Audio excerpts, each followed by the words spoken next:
You're listening to the Bird Dog Babe podcast with my mom, Courtney Bastion. It is a commitment. It's definitely a time commitment and a responsibility to, be there for that dog, train them, work them, care for them. And then I do hunt a lot of out-of-state trips. And yes, I could take my dog on some of those trips, but most of them I wouldn't, a lot of big game type hunting. And so where would I leave my dog? Who would take care of my dog and all that kind of thing? And so I just feel like you don't have to have all the right things, or you don't have to have the best trained bird dog to go bird hunting. You can still do it. And I think that people could know that, just because you don't have one doesn't mean you can't get out and enjoy it. Hey, bird dog babes. My name is Courtney Bastion, and I am obsessed with all things bird dogs. And I'm here with you to share the stories, experiences, knowledge, and opinions from the women and a few guys in the industry that are killing it. I'm a Wisconsin girl living in a Montana world. I'm mom and two incredible kiddos, wife and occasional assistant to a pro gun dog trainer, traveling the U.S. talking about canine nutrition while hunting, breeding, and competing with my German wire hair pointers and Bracco Italianos. As someone who started hunting later in life because I wanted to give my dogs the opportunity to do what they were bred to do, I'm here to help inspire, educate, and connect women to get their bird dogs out in the field and experience a bond like no other. So pour yourself a glass of wine and get ready to be challenged and encouraged while you learn. This is the Bird Dog Babe podcast. A big shout out to the people and partners that are helping me keep the MP3s rolling for this podcast. My Patreon patrons, the bread and butter, the peeps, the community of like-minded individuals that are eager to learn and offer to contribute. Join us for $5 per month on patreon.com/thebirddogbabe for exclusive discounts, content, and live Q&A sessions. Dakota 283 Unparalleled Protection Rotomold Kennels. My favorite is the G3. It has a molded-in, easy-to-grab handle on top that makes it easy for me to lift in and out of my truck. The keyed paddle latching door makes me feel at ease on trips when I run into the gas station or a restaurant for a bite to eat and I'm not able to bring the dogs in with me.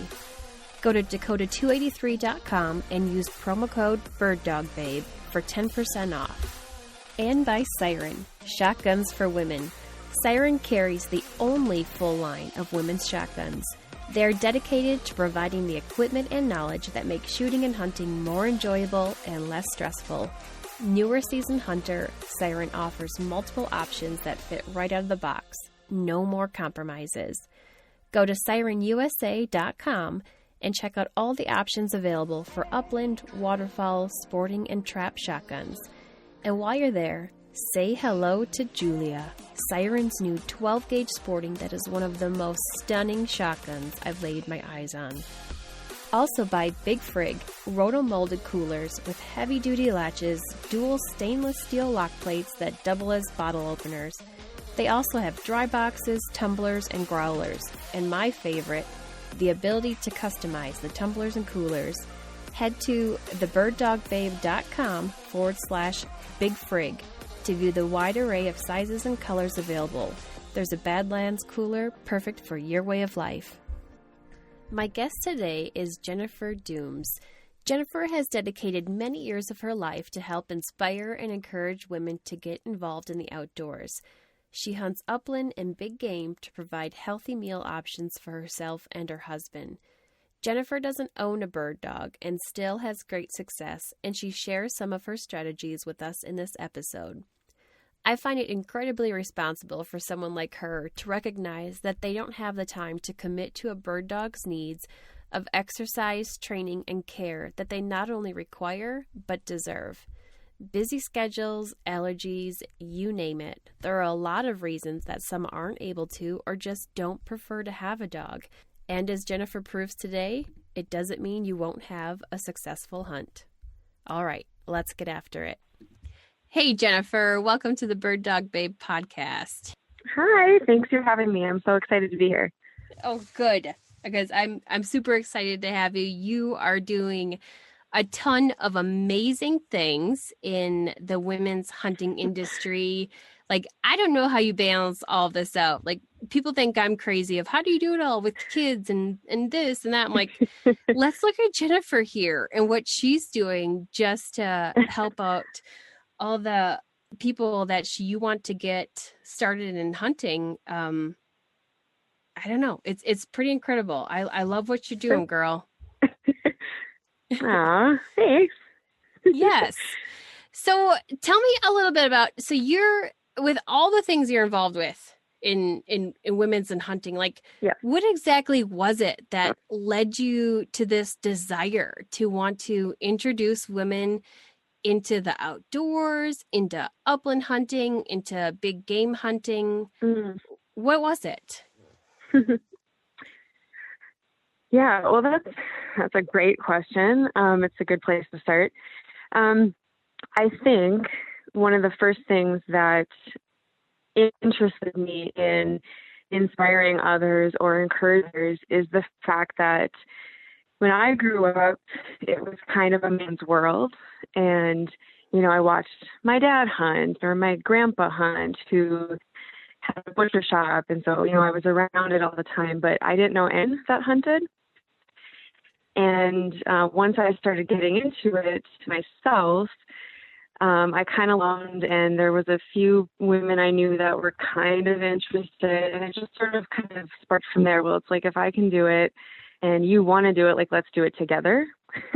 And that's kind of what sparked my interest, is kind of felt like a little bit out of place when I first started, being surrounded by mostly men that did it.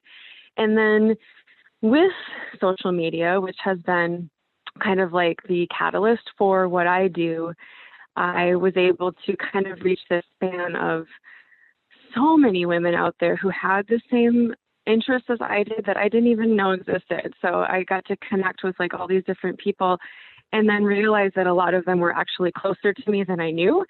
So closer, like in distance, so that we could actually get together and do some of these things. And so it just sort of kind of just snowballed from there. And then, which we'll talk about a little bit later, but with my job for Prois, that also kind of sparked that interest. It's like, well, how can I get some girls? And it really just took off from there. It's just that, we actually are a bigger group than you think.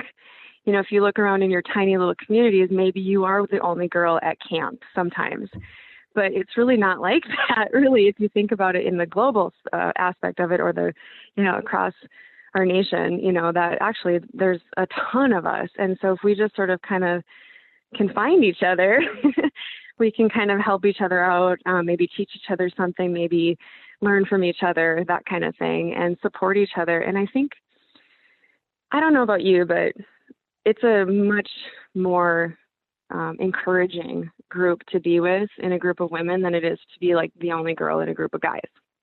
So I really like the women's only type events because of that. I think it's a very supportive environment. Right. What are some of the ways that you're reaching out to these women? So, like, I know you put on the pheasant hunt. So how are you getting women into that? Sure. So far, I've been able to do most of that through social media. So I'll create a Facebook event or something like that, and I run a couple of different women's only groups, and so I start there. And then once I've advertised in like my women's only groups, then I take it to several other women's only groups that I'm a part of, but I don't, necessarily run them. But I'm a member of, I don't know, I can't even tell you. 50, like all these different groups. And so I'll just advertise there. And every year I'll get girls that I've never met before, girls that have never shot a pheasant before. And so, you think like you've reached everybody, you haven't, there's always more people who are interested to try to get involved or to try new things or to, make that leap and join a group. Are you finding that it's gaining more popularity every year you hold it? Yes, definitely. Definitely. Okay. And Yeah. are you having to turn started, people down because there's too many, or how do you do that? nope, I haven't had to do that yet. Okay. The pheasant hunts that I host are at preserves. So thankfully there's several fields we can work at a time. And so if I have more people, I just, book another field. I started out my very first one. I had like myself and like 3 others. There's like 4 of us. And that was my very first one. And one of the ones I hosted this year, there was like 12 or 13 of us. So it's grown exponentially every year. Mm-hmm. So I'm going to go, we keep talking about how much you're involved with. And so I'm going to go through some of the things here that I have in my personal notes, and you can add to that in case I miss anything. So for Prois, you're the Wisconsin and Minnesota state coordinator. And so Jennifer, where are you located? Are you in Wisconsin or Minnesota? I'm in northern Wisconsin. Northern Wisconsin. Okay. Yep. And I'm right on the border of Minnesota. So I'm literally just a few miles from Minnesota. So I'm super close to that state, and I'm there a lot. Okay. And you're the, secretary for the Lake Superior chapter of Safari Club International, and SCI is an awesome organization. So that's very cool.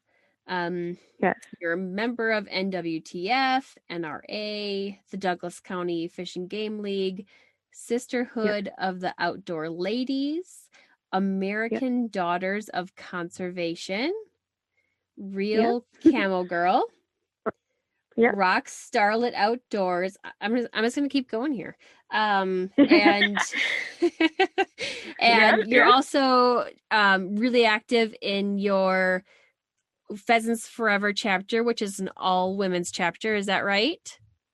Yes. Okay. What's that called? So the Minnesota women's only chapter is called the Legendary Longtails. I've heard of that. Yes. And you have to be a national member to be a member of any like small local chapter. So I'm a national member, and I'm also a member of the women's only chapter in Wisconsin.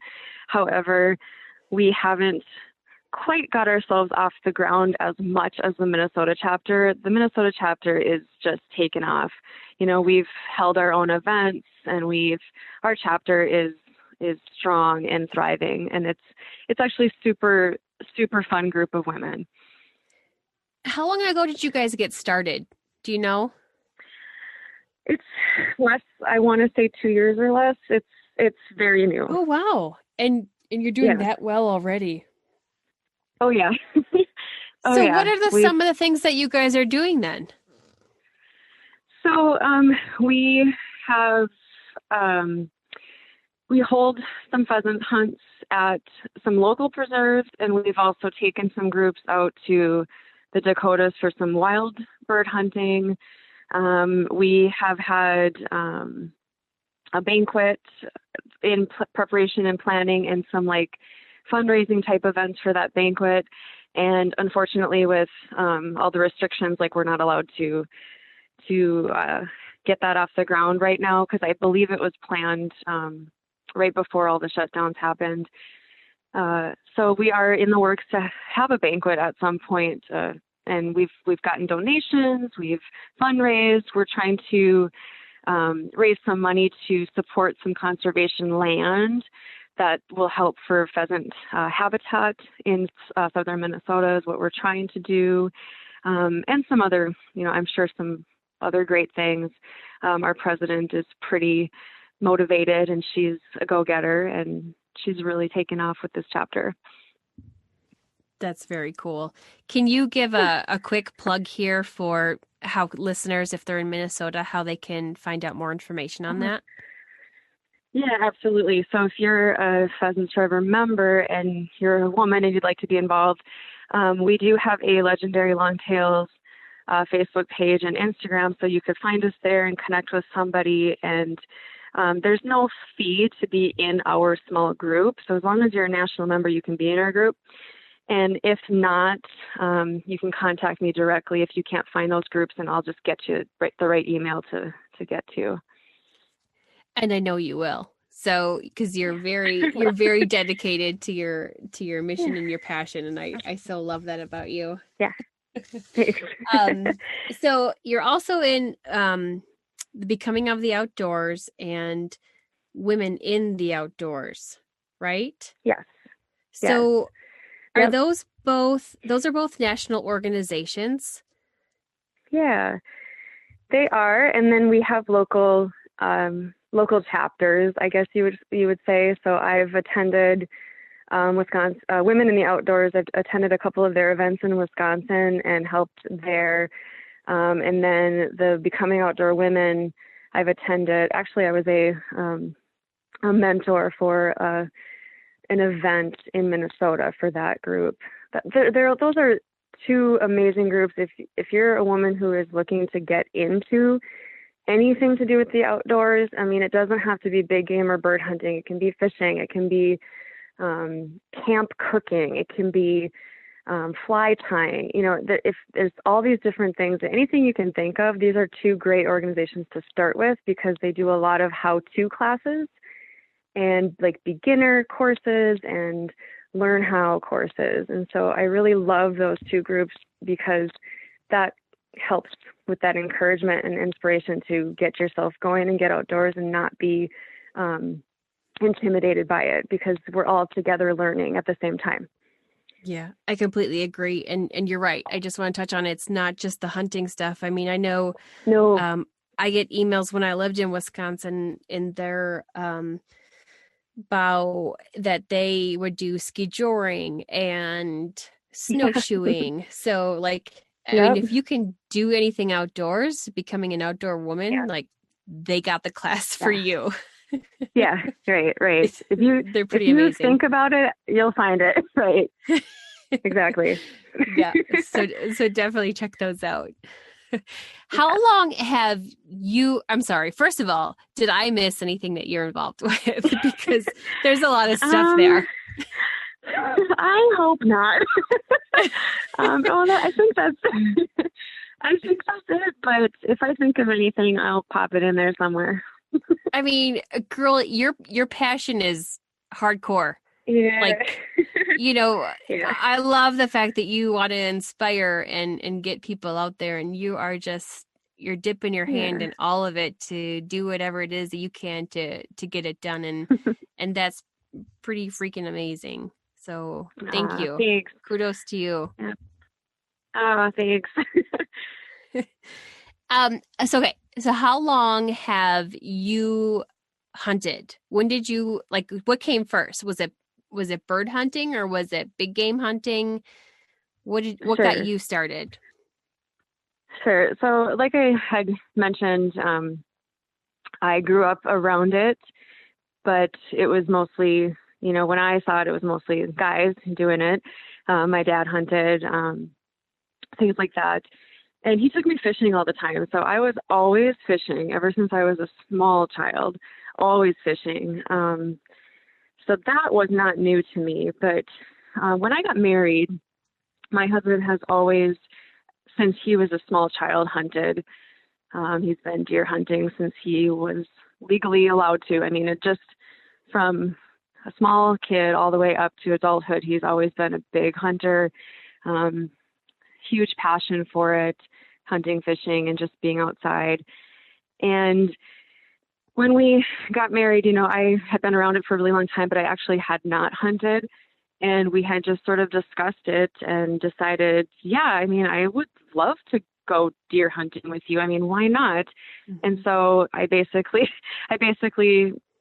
shot my first deer that way, that we just decided as a couple, like it's an activity that maybe we would do together.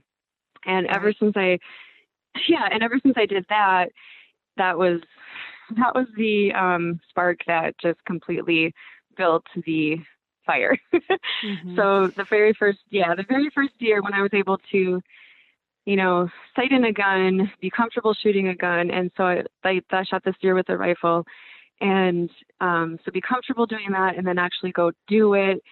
And we went on public land. all that stuff. And then to be able to eat that meat for the rest of, the winter, like that just sparked my interest, because I'm a big provide for myself kind of a person. And we can talk more about that later too. But so that sparked my interest to like, okay, well, what else can I hunt, and, how else can we provide for ourselves? And it just sort of sparked from there. So bird hunting came later. I always walked trails with my husband and stuff like that when he was grouse hunting. And at that point, just, deer hunting and just maybe having like the rifle at that point, I didn't have any other equipment. And so it was like, okay, well, you can try my shotgun and you can do this. And so that just kind of snowballed from there. And so it was like, okay, now I want to do it all.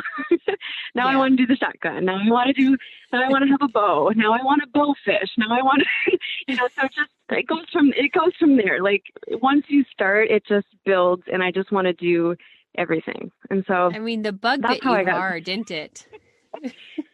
Yeah, the bug.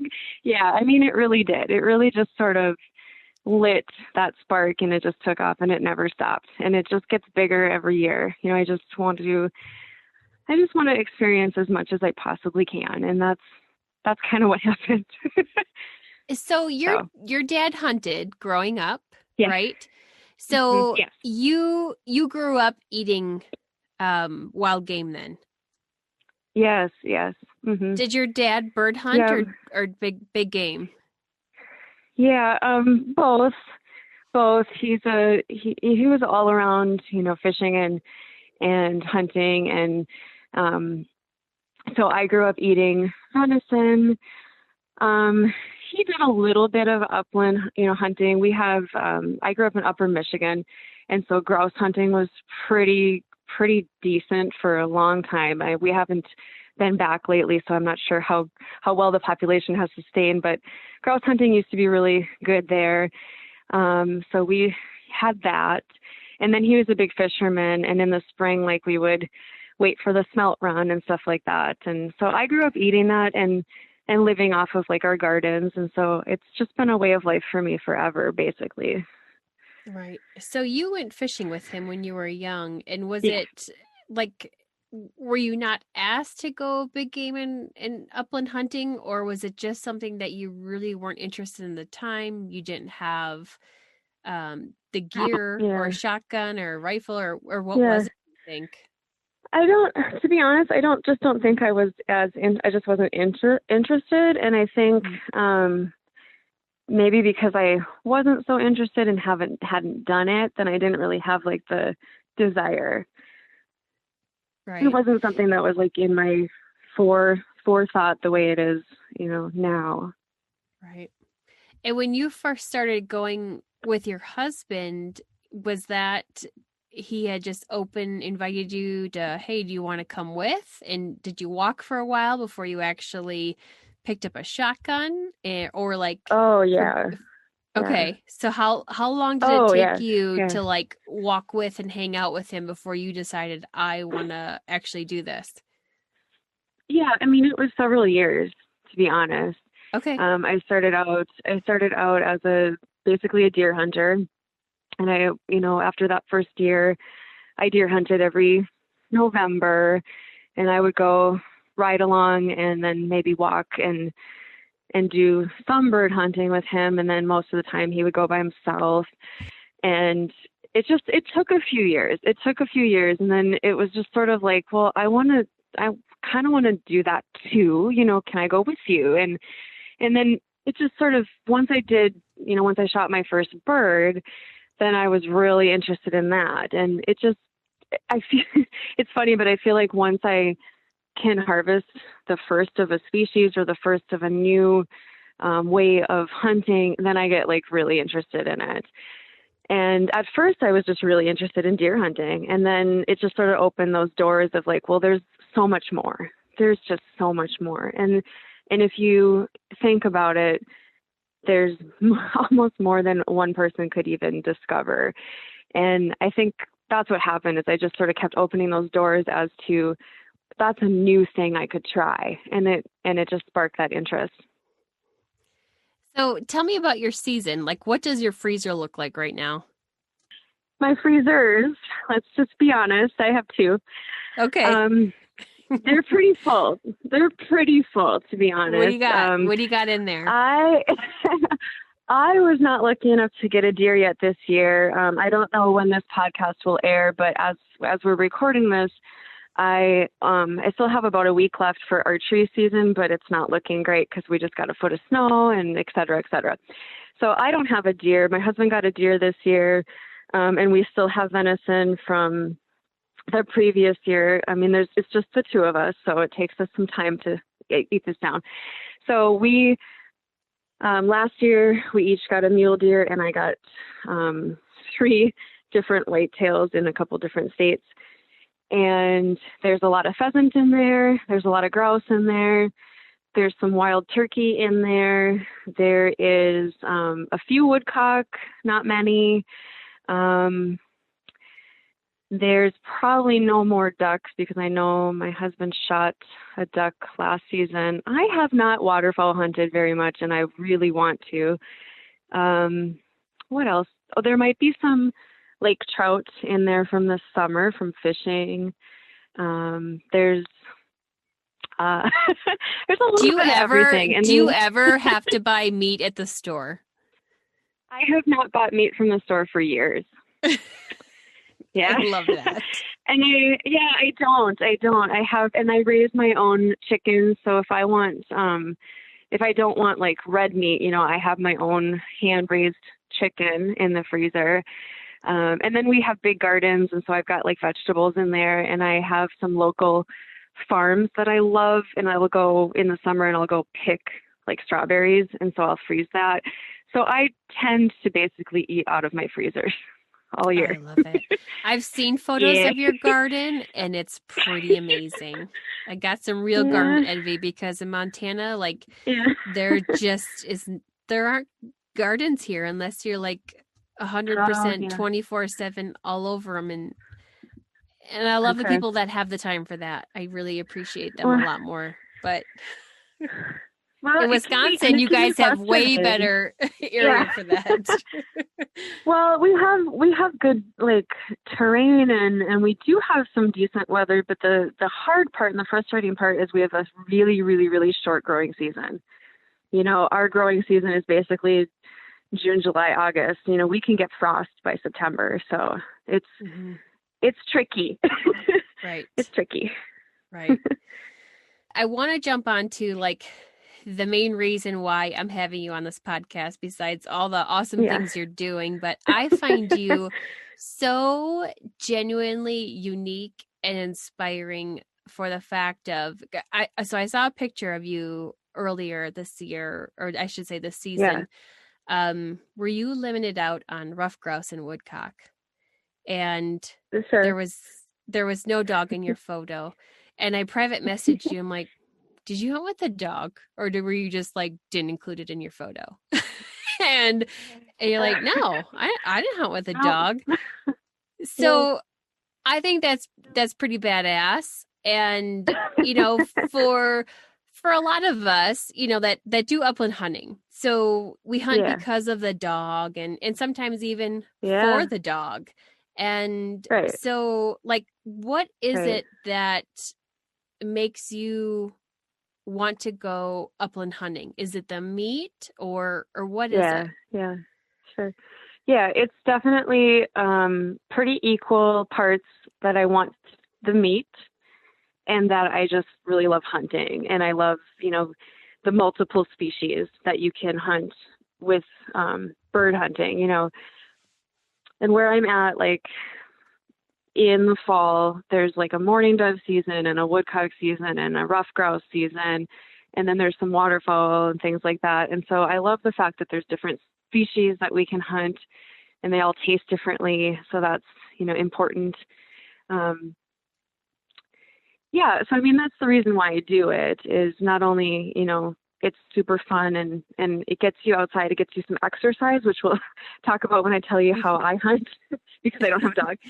And it's that experience and it's that putting that meat on the table for sure.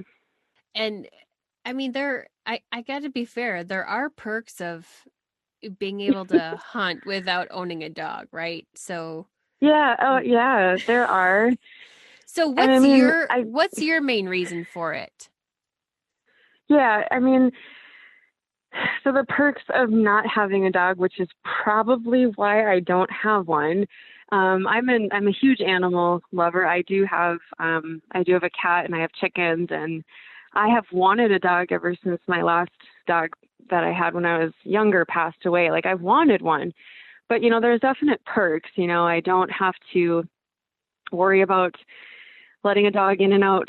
I don't have to train it. I don't have to work it and exercise it and make sure that it's getting all the exercise and attention it needs. When I come home and it's been a really long day and I don't feel like doing anything, I don't have to. My cat is already inside with all her food, water, litter box. I don't have to really do much if she's sleeping.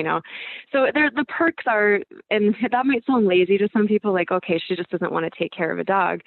But it is a commitment. It's definitely a time commitment and a responsibility to be there for that dog, train them, work them, care for them. And then I do hunt a lot of out of state trips.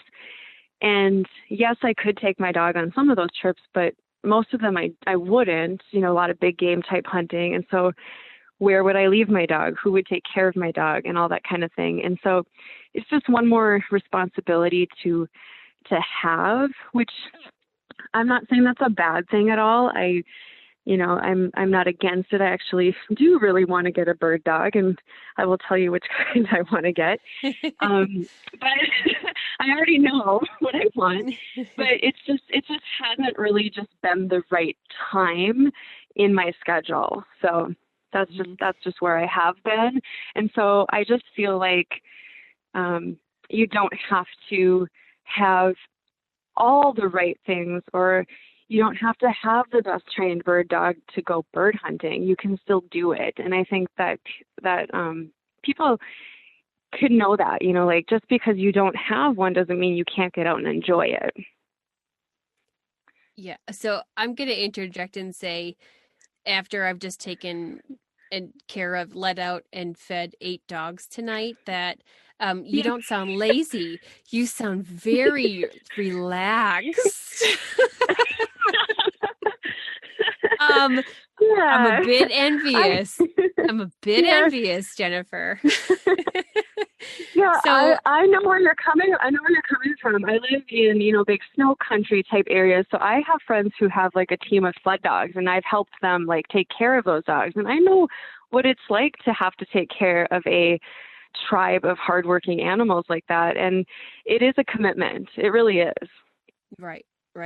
And I think for what we do, like, we have 8 because we keep them from puppy to adult when we've decided they made the grade, they're a great dog, and we're going to move forward with them.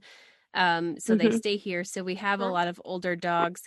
But to hunt with 1 or 2 dogs, for the amount of hunting we do and the type of hunting we do, we would, I mean, I just put an episode out today about bird dog paw care, and I'm like, yeah, all those photos of those sore feet are my dogs, because they get beat up when they hunt as much as we hunt our dogs. And so 8 is a really nice shuffle for us, and it's a good amount to do the amount that we asked of them. And I don't big game hunt. My husband didn't get out much this year, but our freezer is full of birds, and I think it would be way easier if we had, if we would just switch it out and do big game and fill that freezer a little bit more efficiently. Yeah.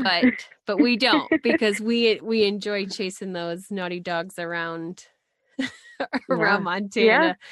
But I look at the fact of, you don't have to pick up poop in the yard.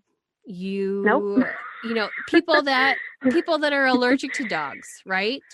This is you're a great inspiration here for people that want to upland hunt, that want that, bird in the freezer, that meat, and they just can't live with the dog and don't want to keep it outside on those cold nights. And and for that busy person that travels too much or travels or works too much. Yeah.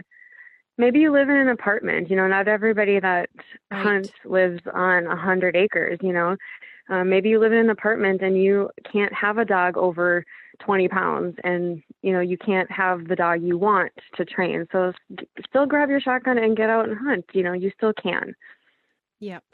And even like you mentioned earlier, the training that goes into it. And I can tell you how many dogs that go out there that aren't trained, that are flushing those birds 100 yards away that you won't get a shot at, where, hey, if I put my dog in the truck and I go and I walk out here solo, I probably would have put more birds in the bag today. So right. there's that part of it. Yep. I have hunted with some not so great dogs, and I have hunted with some amazingly trained, wonderful bird dogs. And there's a big difference. And it takes time. It takes time, energy, effort, and patience. And I see it. I can see it, in the difference.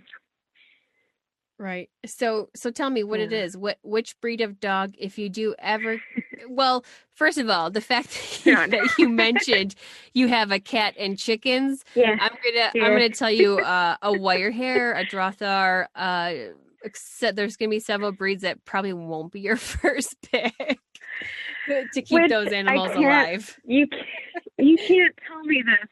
You can't tell me this because I am so in love with Deutsch Drothars. I'm telling you this. But I actually, I'm torn between that and just a German short hair pointer. Those two have been my top want for a bird dog. So okay. My chickens don't free range, so I'm not super worried about it. Yeah. And if you raise a puppy with a cat, it actually goes really well. Yeah. So I can't tell you that from experience. But other people do tell me that. So I won't sway you too far away from the Drothar then.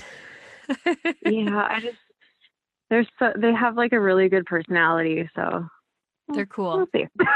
They're a very cool dog, and with the amount of hunting that you do and the variety, it would be a good option. But then again, there's always the Bracco Italiano, and they're pretty fun. Yes. They drool a lot, there's that. I would definitely be drawn to a breed that could handle both waterfowl and upland. So, that would be ideal. Oh, hey, speaking of bird dogs, I want to take a quick second to share an opportunity for you to help the AKC Canine Health Foundation, which is the largest nonprofit funder of health research focused solely on dogs. If you're one of my Patreon patrons, a portion of your $5 per month goes to the AKC Canine Health Foundation. I've partnered with them to fundraise for 3 initiatives: hemangiosarcoma, epilepsy, and tick-borne disease. I'll be mailing out one of their calendars to each person that donates. So head over to www.akcchf.org/birddogbabe to designate a dollar amount and which initiative you would like to support. I'll throw in a cool Bird Dog Babe sticker in the mailing as well. Come on, Bird Dog Babe community. Let's help this amazing foundation get closer to answers on these issues that are affecting our bird dogs. So tell me a little bit about your strategy and how you're approaching the grouse woods with just you and your husband. So side by side, both shotguns out side by side. And that's usually how we start. So we'll find a trail, we'll get out, we'll get everything ready to start walking. And then we walk super, super slow and quiet because we don't want to make too much noise. We want to hear them before they hear us, which is hard. Right. So you are listening as much as you are looking. It's definitely an all senses type of a hunt. It's not just looking.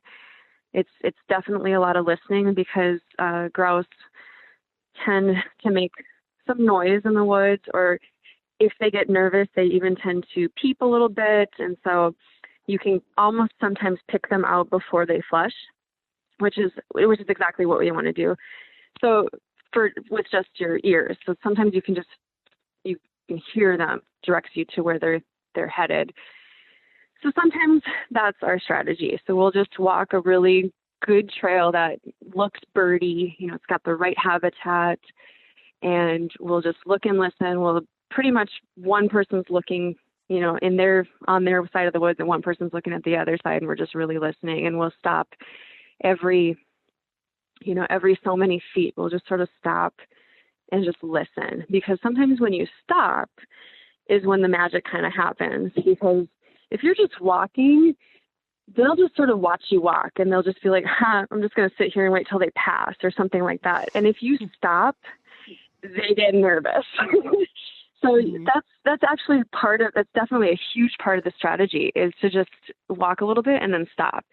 And if you stop and listen, then they start to kind of like shuffle a little bit, or they'll even, like I said, start making noise before they flush. And that's how you get them, really.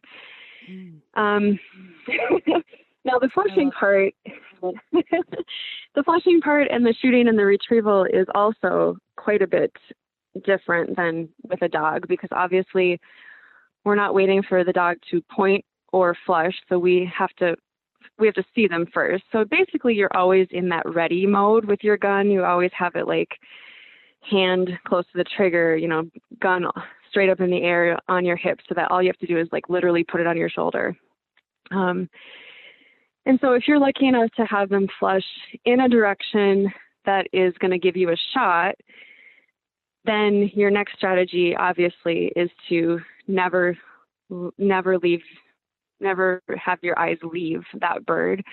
So as soon as I shoot and I see it starting to drop, I'm watching it the entire time and I'm moving towards it. And sometimes, unfortunately, that means you don't get a second shot at another bird that flushes, because if you take your eyes off of it to shoot another bird, you might not recover that other bird. And I don't want that. Right. So, and I have missed like the second or third one that flew after it, because I'm on recover mode. As soon as I shoot and it drops, I have to go grab it, because I don't have any dog to, find the scent or get it out of like deep brush or anything like that. So I got to find it myself. And thankfully with our terrain and our habitat and our brush and our cover, it's not super, super thick like when you're pheasant hunting out in like the Dakotas, where if you drop a bird and you don't have a dog, good luck, because they're so it's got that such thick underbrush that you'll never find it. So thankfully it's not quite like that, but you still have to know where you're headed. The other strategy that actually works really, really well for us is if one person actually walks through the woods and tries to flush them out towards you. So we've done that quite a bit, where let's say I'm walking the trail and I'm going to be the one who's going to try to shoot. My husband will go like kind of like a dog would and go through a brushy area and just zigzag through and try to make a wide sweep and come back towards me. And it will oftentimes flush the birds across my field of vision, which is perfect, right? Right. Right. I mean, I have my husband. Yeah, I mean, even with dogs, I have my husband do that. I'm like, I'm going to walk the logging trail, and you can go get scratched up in the thick woods in your gun and fall, and I'll be over here on the logging trail watching for that clear cut to come through. Right. And, exactly. And I'm really thankful because so my husband has been grouse hunting since he was a little kid. And so when we go out, he's always like, you can shoot first. He's like, I'll try to scare the birds up. Like, he doesn't need the practice or need the, he does, I'm the one who's like super excited and wants to do it. And he's like the supporter, and he's like, I'll flush for you. I don't care. And it's like, I'll run in and grab it out of the brush. And so he's my encouragement and my support system. And he's always, just the one who will help me get a good shot. I love that. Yeah. Okay. So I'm going to jump a step here, but tell me how do you prepare woodcock? Oh, okay. Well, I kind of have a standard woodcock and grouse recipe that works well for both of them. And there is a person who harvests wild rice very close to us in Minnesota. And so I'll get fresh wild rice from them. And I like wild rice, a little bit of either white or brown rice mixed in just to kind of add some more bulk to it without using too much wild rice because it's precious and I don't want to use it all.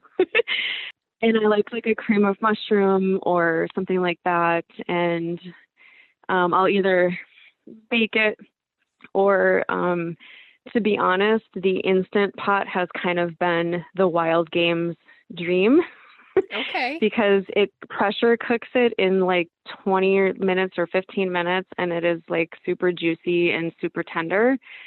So anybody who has an Instapot should really try wild birds in there, because if you ever think grouse, woodcock, turkey, pheasant, if you ever think it ever is dry, try it in an Instapot, because no matter what you've tried before, this will work. Promise. I promise it'll work. So even with woodcock, where I feel like it needs to be just hardly prepared to be edible, right? Yeah. The Instapot doesn't overdo it? No, it really doesn't. Okay. And because of that pressure, it doesn't really cook it very long, which is, I think, the magic. And woodcock has that darker type of a meat texture, so you don't want to overdo it. The other thing that I find works with woodcock, which I'm sure those listening who eat wild game or follow wild game recipes, you've probably seen this a million times, but the popper recipe works really well, where you breast it out and actually marinate it a little bit. And I love the flavor of just a really simple lime juice, Worcestershire, and soy sauce or something super, super simple. And you just marinate it for a couple hours.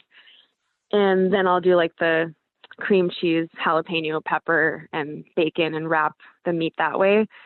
And the marinade breaks down the meat a little bit, so it gets it super tender. So that's really good for any wild game.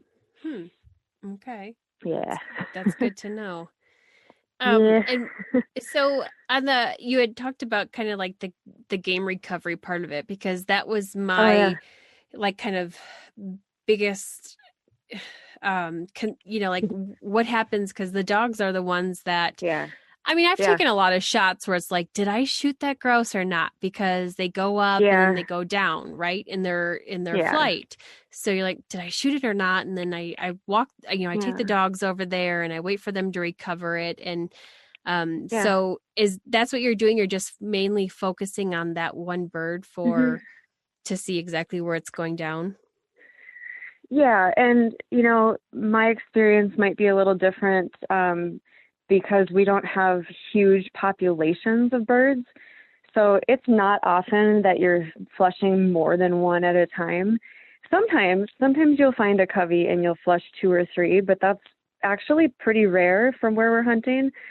So it's pretty common to flush, shoot, and if you're lucky enough to hit it in flight, then just eyes on the bird the whole time. And as it's dropping, I'm already walking towards it, or quick walking, almost jogging towards it, so that when it hits the ground, I'm almost there.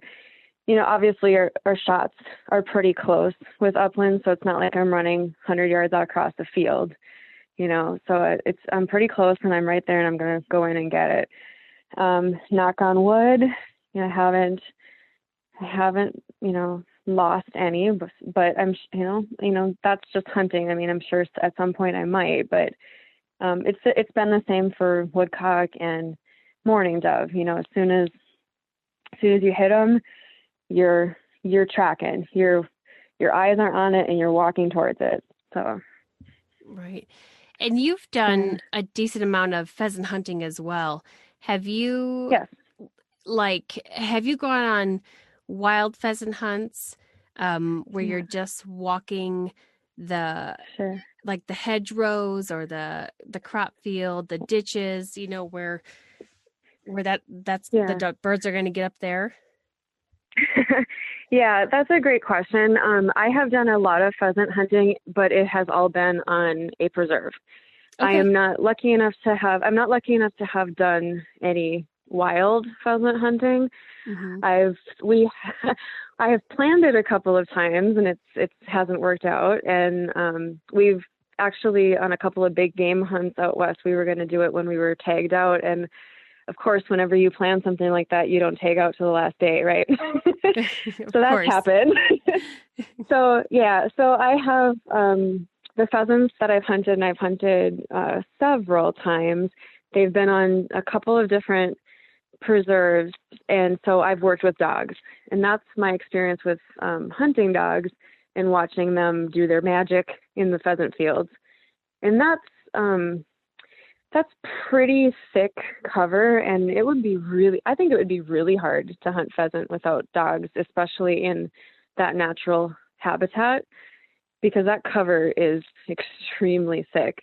I mean, I think exactly what you said. I think, yeah, I think what you said would work a little bit. Like, you'd have to really just work those outskirts, those outlying, the edges of things, just because if you get into the middle, I don't know how you'd find them.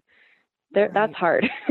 Yeah, it is. I mean, even with the dog, it's hard because you get into those thick cattails where the pheasant are in late season, and it's pretty gruesome. It's tough. Yeah, and it's a tougher bird to take down compared to a grouse. Right. Yeah, I mean, if I hit a grouse with my 12 gauge shotgun, if I hit it, it's probably going to go down. And even if it might not be like the cleanest headshot, it's, by the time I get it, it's passed away. I mean, it's not like pheasants. Like, if you don't hit a good shot, they're bigger. They're a lot bigger. They're tougher. And so if you've wounded one, good luck. Right. Yeah. They're just going to keep on running. And the dog, well, that's the thing, is as soon as they hit the ground, they run. So. Right.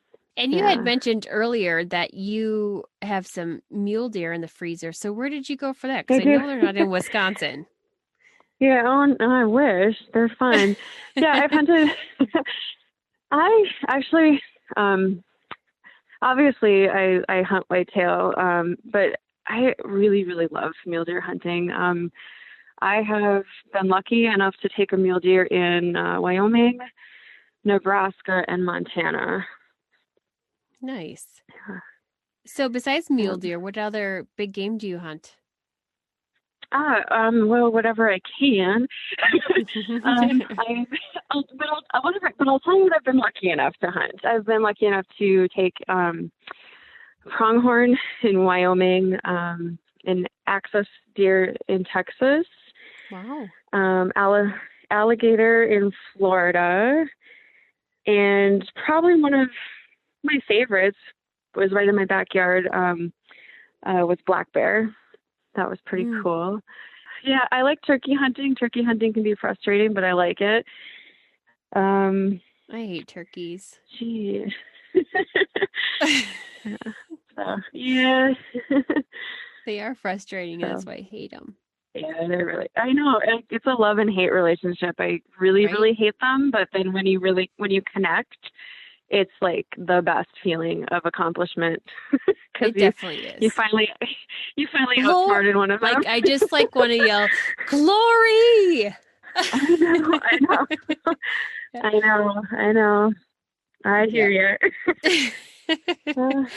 So your position with Prois, I mean, you're doing some really cool things that I really appreciate as of recent, where you're putting gear reviews of the different Prois gear on YouTube. And I find that super helpful, because I feel like so many, I don't even want to say women, like so many people will be like, okay, well, what's a good pair of pants? What's a good pair of boots? Or even, what's the best dog kennel? And so many that reply, and so many that reply, it's like, they might only have owned that one pair in their lifetime that they're recommending. And, maybe they're only getting out 2 weekends a season, and which is fine for the person that might be looking that was only getting out 2 weekends a season too. But it's like, you can't recommend the only thing you've ever known and not know anything Right. else.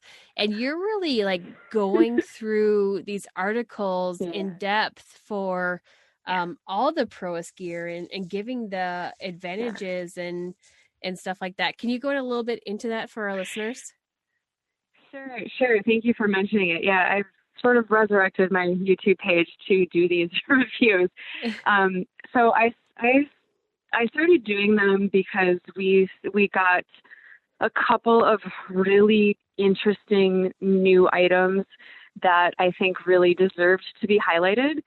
The first one was our battery heated vest, and I don't know about Montana, but northern Wisconsin, by the time September 12th, I think, was the opening for, I think Minnesota archery opened first, and then it was Wisconsin. And even on September 12th, when, most people have nice balmy weather, my first archery sit, it was like 32 degrees or something. So, by the time my season starts, I'm already cold. Right. So that heated vest was like a game changer. And so I wanted to kind of highlight every feature about it. I talk a lot about sizes and things like that. And I think that's the main question I get from people is, what size should I get? And I can help you with that. I kind of know the ins and outs of every cut, of every shirt, of every pair of pants. I can help you find the best fit.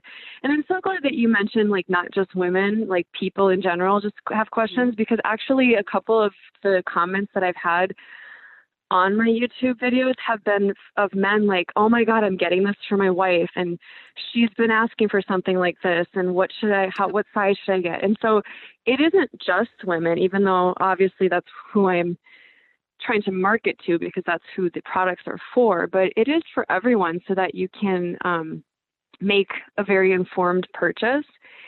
And like you said, about, like, if you wear something once every 6 months, that's not really a good recommendation. I mean, it is, because it's something you like, but it's not maybe as worn and tried and true and put through the trenches. And I pretty much live in my Prois gear most of the year. You do. Yes. Because I'm out there. I'm putting myself out there. I'm involved in so many things, and I'm out there doing it. And so I'm crawling through the cactus in the out west in these pants, or I'm up in that tree stand at 32 degrees trying to tell you if you're going to be warm or not. So I feel like you can take my reviews seriously, because I'm actually telling you how they perform. And I'm not just, a pretty face trying to sell an item that's never used it before. I've used it and I'm going to tell you if you've put it to the not. test. Right. Yeah, exactly. Yeah. I believe in these products. I know that sounds like a sales pitch, but it's because I have used them, and I've pretty much used them to their limit, and they're still performing after that. And so I've put them to the test, and that's why I love them, and that's why I have no problem promoting them. So tell me, what is your favorite piece of Prois gear for the Uplands?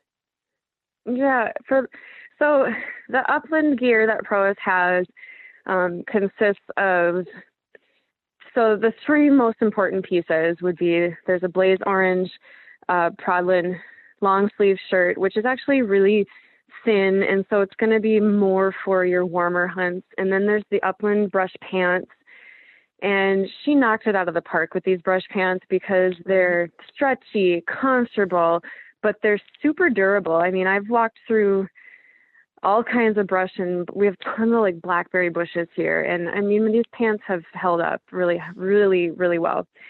But I do think that the most prized possession in the collection, honestly, is the new Upland vest pack.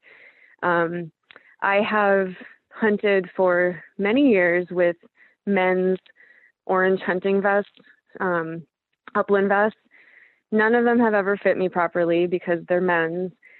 And the Prois vest really knocks it out of the park, because it's more of the weight sits more on the hips instead of the shoulders.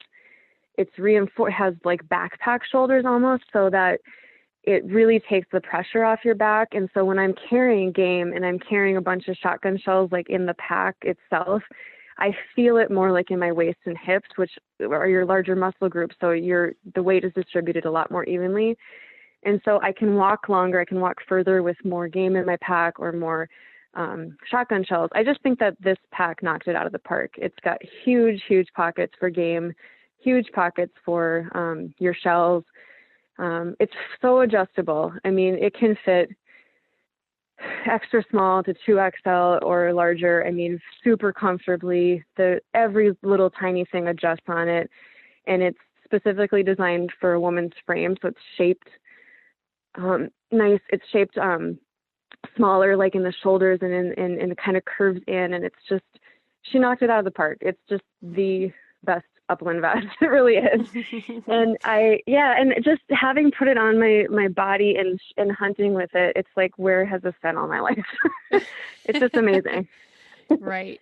And what about your favorite piece for big game hunting? That's a tough one because it really depends on the weather. But I don't know if I can pick one. But I guess if I had to pick one, it would probably be the Ola Merino wool half zip long sleeve shirt. And it's a base layer. But the reason why I pick it as probably my favorite item instead of like a really heavy coat or gloves or something for weather is that I can wear that shirt 365 days of the year because it keeps you cool in the summer and warm in the winter, because merino wool is has so many amazing properties. It's moisture wicking, it's breathable, it's odor resistant. And so it pulls all the moisture away from you if it's hot so that you stay cool. And then when it's cold out, it's insulating. And so I've worn this. I actually wore it hunting in Texas when it was 100 degrees. And it was a much better option than any other shirt that I had. And then I wear it as a base layer in the winter. So I think just because of its versatility, it's probably something that I just can't live without. So tell me, so I just went out pheasant and hunting yesterday, and it was about like 18 degrees, and it was the first time that I've worn my I wear my pro stuff hunting almost every single time I go out, and so I'm doing a lot of washing.